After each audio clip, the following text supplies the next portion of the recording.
നമസ്കാരം സുഹൃത്തുക്കളെ.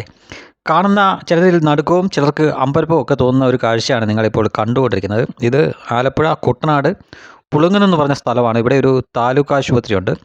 അതിനോട് ചേർന്ന് ആറിന് കുറുകെ കഷ്ടിച്ചൊരു ആംബുലൻസിന് കടന്നു പോകാൻ വേണ്ടിയിട്ടാണ് ഈ പാലം അവിടെ പണിതത്. വലിയ വാഹനത്തിനൊന്നും പോകാൻ പറ്റില്ല. അപ്പോൾ ആ പാലത്തിൻ്റെ തൂണിൻ്റെ അവിടെ വന്ന് അടിഞ്ഞു കിടക്കുന്ന മരത്തടിയും മറ്റുമൊക്കെയാണ് ഈ കാണുന്നത്. ഇതൊന്നും ഈ കുട്ടനാട്ടിലുള്ള തടിക്കഷ്ണങ്ങളോ മറ്റോ ഒന്നും അല്ല. അങ്ങ് ദൂരെ സ്ഥലങ്ങളിൽ നിന്ന് കോട്ടയം മീനച്ചിലാറ് പോലുള്ള സ്ഥലങ്ങളിലൊക്കെ ഒഴുകി വന്ന് ഈ പാലത്തിൻ്റെ തൂണിൽ വന്ന് അടിയുകയാണ് ചെയ്യുന്നത്. ഇത് ടൺ കണക്കിനുണ്ട്. ഇതിങ്ങനെ ഈ വലിയ ഈ മെഷീൻ വെച്ചിട്ട് ഇതിങ്ങനെ നീക്കി മാറ്റിയില്ല എങ്കിൽ പാലം തന്നെ ഒരുപക്ഷെ അപകടത്തിലാവും. ഒന്നാമതേ അത് ഈ കാണുന്ന വലിയ പാലമൊന്നുമല്ല, കഷ്ടിച്ച് ഒരു ആംബുലൻസിന് കടന്നു പോകാൻ വേണ്ടിയിട്ട് മാത്രം പണിത് വെച്ച ഒരു പാലമാണ്. അവിടെയാണ് ഇത് വന്നിങ്ങനെ അടിയുന്നത്. നമ്മൾ ചില സിനിമയിലൊക്കെ നരൻ പോലുള്ള സിനിമയിലൊക്കെ കണ്ടിട്ടില്ലേ, വലിയ മരത്തടിയും മറ്റുമൊക്കെ ഒഴുകി വരുന്ന പോലെ എന്ന് പറഞ്ഞ പോലെയാണ്. അപ്പോൾ അവിടെ നിന്ന് തന്നെ പ്ലാസ്റ്റിക് കുപ്പിയും മറ്റുമൊക്കെ ആളുകൾ പെറുക്കിക്കൊണ്ട് പോകുന്നുണ്ട്. ഇതിനു മുമ്പ് ഇതിൻ്റെ പുറത്തൂടെ, അതായത് ഈ തടിക്കഷ്ണത്തിൻ്റെയൊക്കെ പുറത്തൂടെ ആൾക്കാർ നടക്കുന്ന കാഴ്ചയൊക്കെ ഉണ്ടായിരുന്നു. കാരണം അങ്ങനെ വന്ന് മെത്ത പോലെ അടുങ്ങി കിടക്കുകയാണ്. അത് ഇങ്ങനെ സമയാസമയം കൃത്യമായിട്ടത് ഇങ്ങനെ അത് അടിച്ച് ഇങ്ങനെ ഇളക്കി വിട്ടില്ല എങ്കിൽ പാലത്തിന് പണിയാവും. എത്ര ടണ്ണ് സാധനമാണ് അവിടെ വന്ന് അടിയുന്നതെന്ന് നോക്കൂ. സകലമാന സംഗതികളും. അതിനിപ്പോൾ ഇടുക്കിയിൽ ഡാം തുറന്നു വിട്ടാലും അവസാനം വെള്ളം വന്ന് അടിയുന്നത് കുട്ടനാട്ടുകാരൻ്റെ നെഞ്ചത്തായിരിക്കും. 2018 അങ്ങനെയായിരുന്നു സംഭവം. ഇത് നോക്കൂ, ഇവിടെ ഈ പറയത്തക്ക വലിയ മഴയൊന്നുമില്ല.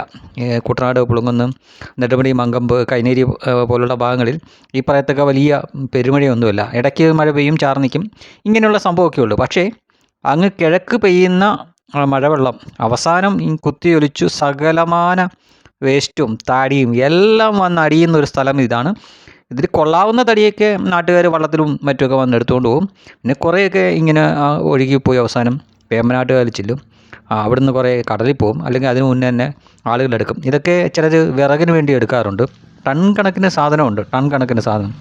അപ്പോൾ ഇതുപോലൊരു വലിയ ഒരു എന്താ പറയുക, ഒരു ഈ ചരക്കൊക്കെ കൊണ്ടുപോകുന്നൊരു ബോട്ടാണ്. അതിൽ വെച്ചിട്ടാണ് ഈ വലിയ യന്ത്രം കൊണ്ട് ഇതെല്ലാം ഇങ്ങനെ കുത്തി ഇളക്കി വിടുന്നത്.